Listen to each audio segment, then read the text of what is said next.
Congratulations, you're on that weird side of the internet again. I'm Dueling Pisces. So something I've seen around in YouTube atmosphere for a while was like monthly favorites. And I know that was like a huge thing for the beauty community, which I wasn't a part of, but I thought it'd be really fun if I started doing monthly favorites for a lot of random fandom things. For example, I have a list of monthly favorites I kind of at least want to hit each month. So this would be really fun to help me keep on watching new shows, watching new movies, reading new things, because I've kind of gotten to a rut where I only watch my same shows over and over again.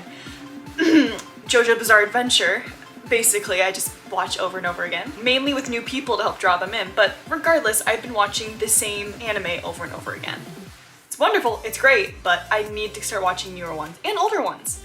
So things I'll start hitting each month, I plan to at least, is a favorite show of the month, a favorite reading piece, and it can either be a book, a manga, a fanfic, anything that requires me to read. And then also I have a song of the month, which I can easily hit. I have so many weird song tastes, you'll love them. And a movie, because I need to watch more movies. If there's anything that I've learned recently is that as little as I'm watching new animes, is even more so I've not been watching a lot of movies, which is weird because if it's not Marvel, I haven't been watching it.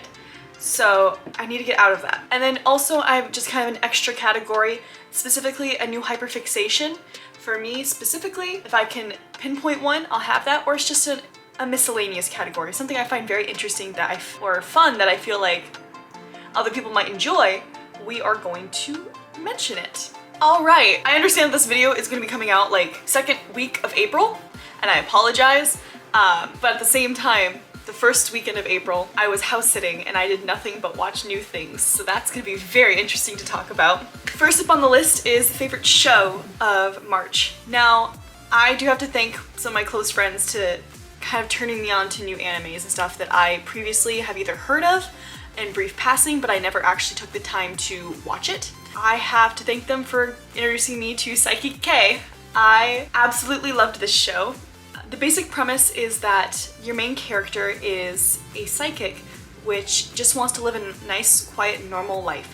Except because of his psychic powers, he kind of brings in a lot of weird characters that kind of tracks into his life that kind of interrupts him all the time. That is Psychic Kusuo as a main character, and I love how this show is basically just making fun of anime series. Like, it's very self-aware, and I love that type of humor. I believe on Netflix it is put into the category of like crude humor, or I have to look it up, and I'll probably put here what categories it's listed under, but it could not be said better. It's like very crude, blunt, I think it's called offbeat humor. They call it like offbeat humor. Mind you, I love dry humor. Dry humor is hilarious to me. I don't need a laugh track to tell me that something's funny, but regardless, I have some guilty pleasures. This show really goes out of the way to make fun of a lot of anime tropes, but at the same time really give off this slice of life anime, but at the same time has an overarching plot.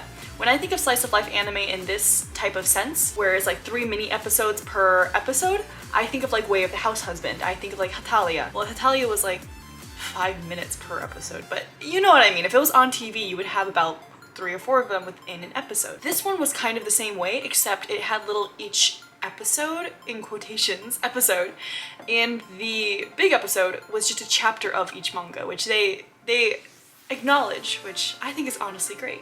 So it gives off this illusion that they're all different little sub-stories, but they're all connected. There's still a plot, overarching plot going on that things from before will affect stuff in the next big chunks of episodes. That what made it really fun. It made it really rewarding to watch it and binge it, but at the same time I could easily sit there and just pick out a random episode and I would be totally fine, and it would still be funny. Still a little mini arc would go on and I could relax for the day. As far as maybe eventually I'll go into a more deeper dive on like the show itself, because I feel like I'm going way too much into some of this. Get the kinks out of maybe doing these favorites, but eventually, hopefully, I'll go into the details of like all the characters and stuff. As far as my favorite characters in it, Psyche obviously was amazing.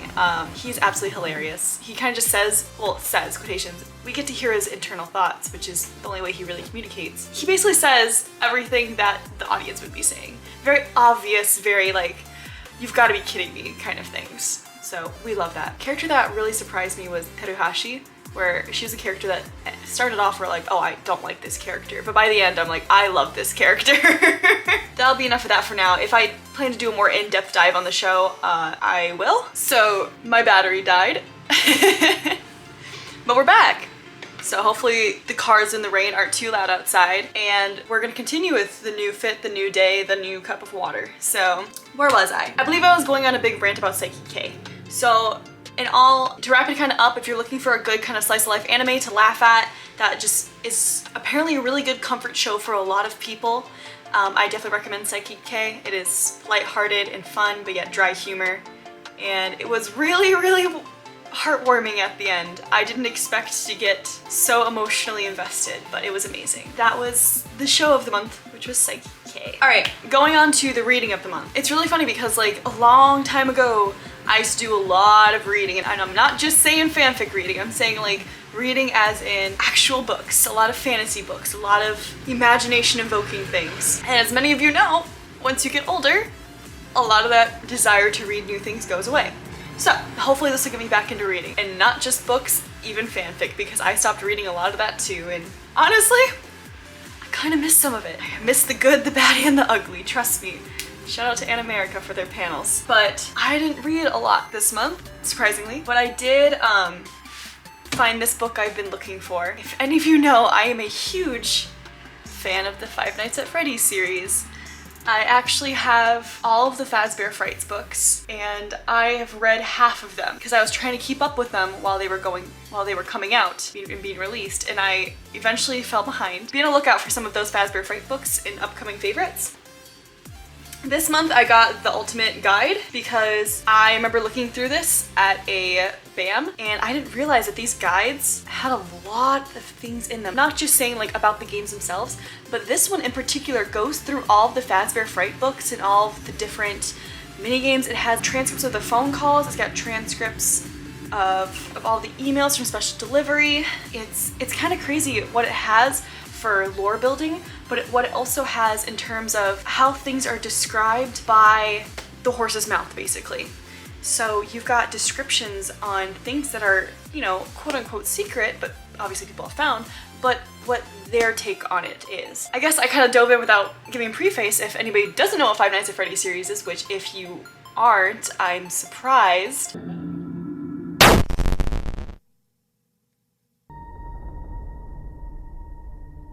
Was that the bite of 87?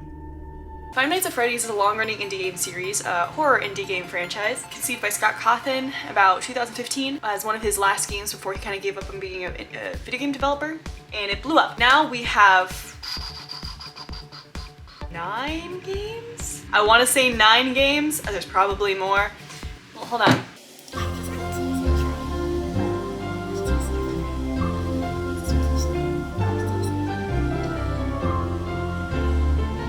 There's 10.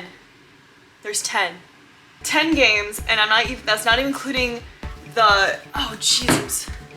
I have all the Fazbear Fright books on my shelf, and there's 11 of those. And that's not including the Silver Eyes trilogy, and it's not including all the other kind of activity books, which we now know have a lot of lore in them. It's a huge series that has a lot to it. I'm not here to do a FNAF video, but I'm just surprised everybody hasn't.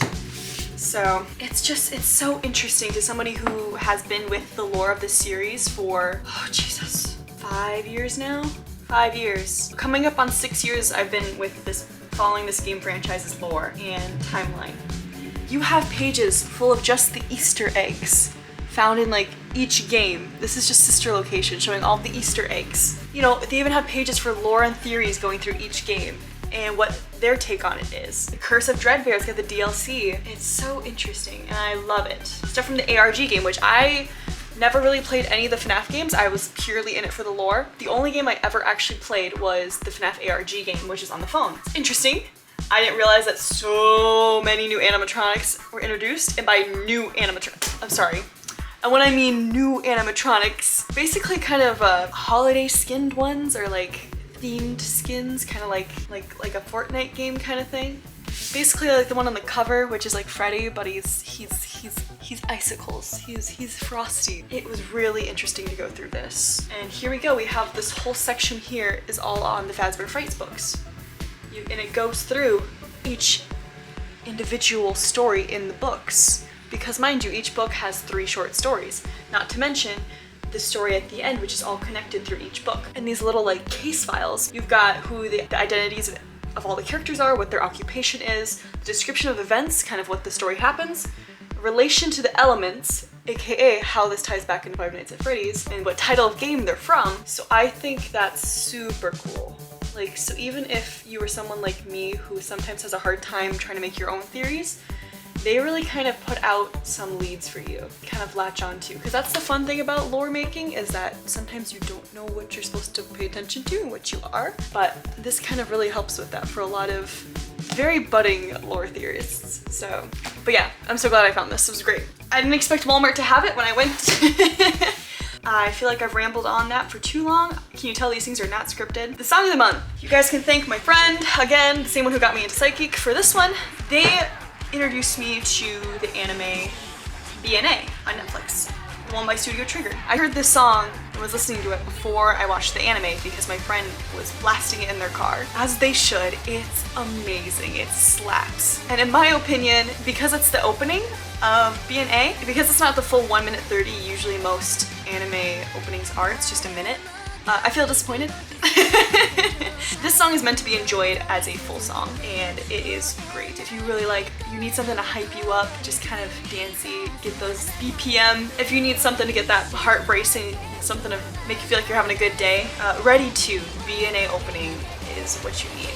Hopefully maybe I can put some of it in the background without getting DMCA straight. Please check it out. Absolutely great. It is a bop. Movie of the month. I finally got back into watching movies. It's crazy, and I do have to thank Disney and Pixar for it. You guys won't be surprised to hear that the movie of this month was Encanto.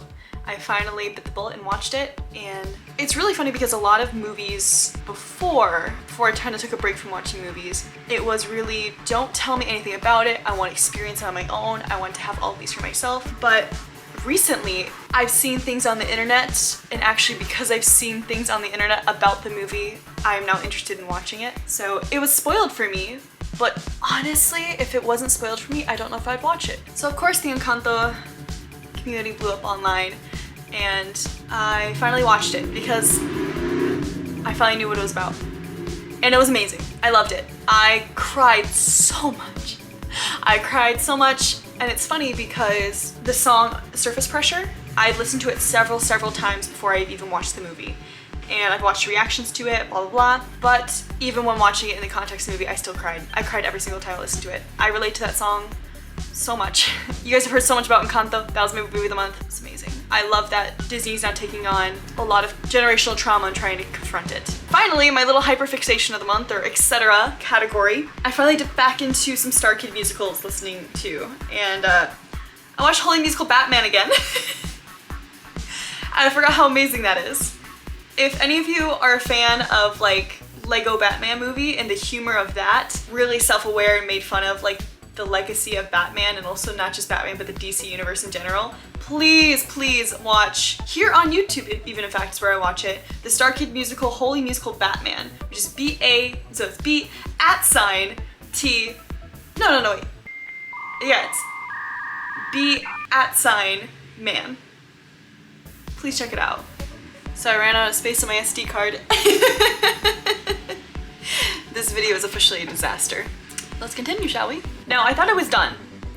I covered all the things, and then I realized I'm missing what could be a very fun and crucial category. It's video games, a video game of the month. I used to be a video game consultant, and I'm very passionate about video games, including video game history and everything, and I feel like it'd be sort of a crime for me not to have a section on the monthly favorite video game. This month, and for the past 6 months, if not more, I cannot tell you how long this game has been devouring my life. So, Project Diva. wait, what's it actually? Is it just Project Diva? 1 second. This month, it's on the Switch. But I do know it's on several different platforms, including PlayStation, Switch, the arcade console version, which I'm very addicted to as well, And is it on Xbox? I'm not sure, but I do know there's also a sort of PC style one. So Hatsune Miku Project Diva Mega Mix. Oh boy. Let's go and check to see how many hours I have on this game. I have this is played for 120 hours or more. It's more than that. I have played more Project Diva than I have played of Animal Crossing. If that doesn't say anything about that, then I don't know what does. Absolutely love this game. I almost have as much hours on this than I did on Breath of the Wild.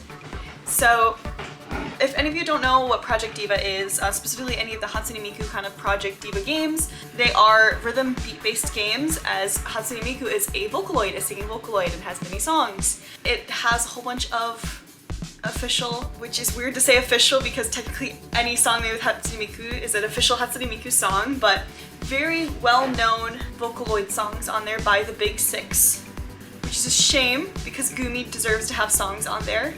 Gumi songs are very, very good. I used to play a lot of rhythm games when I was younger. Specifically, the one that comes to mind is the Mary-Kate and Ashley, what's it called? Oh my gosh, I need to look this up. It's like Mary-Kate and Ashley like dancing all night long or something. Girls' Night Out. Mary-Kate and Ashley Girls' Night Out. It looked kind of like this. It was I played it on the Game Boy Advance. It was my go-to, and looking back, that's where I got a lot of my start for rhythm games, because even throughout middle school, I had a lot of like Geometry Dash, this and that, and to the point where a lot of games made in the US that were rhythm-based were too easy for me. So I got a Japanese one, and oh my gosh, the difference leaps and bounds. I am obsessed. It's about time I got this game because I finally am very late to the Vocaloid fandom. You know, it's only 2020 when I got into Vocaloid, but I am neck deep in it now, and I'm so glad I finally got this game. It is amazing, and the console version is just as rewarding, and I am looking forward to getting the adapter for the Switch. It's like a $65 one. I see if I can find a picture of it. So you can play the game on the Switch like it was in the arcade. And I am highly looking forward to it, and hopefully it will help me not get carpal tunnel from playing this game. I remember somebody watching me play it, and they said like, that looks so easy, and like, Guitar Hero is probably harder than this, and I'm like, I'm sorry, Guitar Hero is harder than this? There's some people on YouTube who play Project Diva and play the most extreme levels, and please watch that and tell me if that's harder than Guitar Hero. But it's so much fun. I love it. I love really hard, kind of crazy out there rhythm games. Rhythm games in general, especially when it's all over the screen. It really plays to my ADHD, and it's very fun, very stimulating. And I cannot recommend it more, except I wish they would add a couple more songs that, but that's just something I'd wish. But yes, Hatsune Miku Project Diva Mega Mix. Is there anything else I'm supposed to say about it? I got the whole Mega Mix. Mind you, if you get the game on the Switch, like the regular Mega Mix, it is around $60 or whatever, but I got all of the extra packs and everything, and so the whole game in total for me cost around $90. But let me tell you, I've squeezed out every single penny of that $90. If you like rhythm games, please check it out. Oh, and Rin Supremacy. Alright, I think that ends up this month's monthly favorites. This video's been all over the place, and I apologize. Hopefully I'll have a better format on how to do these later. But I really love kind of going through the month of what I was kind of focusing on and having a lot of fun with. And I'm already looking forward to doing next month's. And now that I've kind of explained how these go, hopefully these will be a little bit shorter and will be a little more concise. And hopefully I won't ramble on as much. Yeah, I'm really looking forward to it. Thank you for joining me for today's ramblings. Peace out.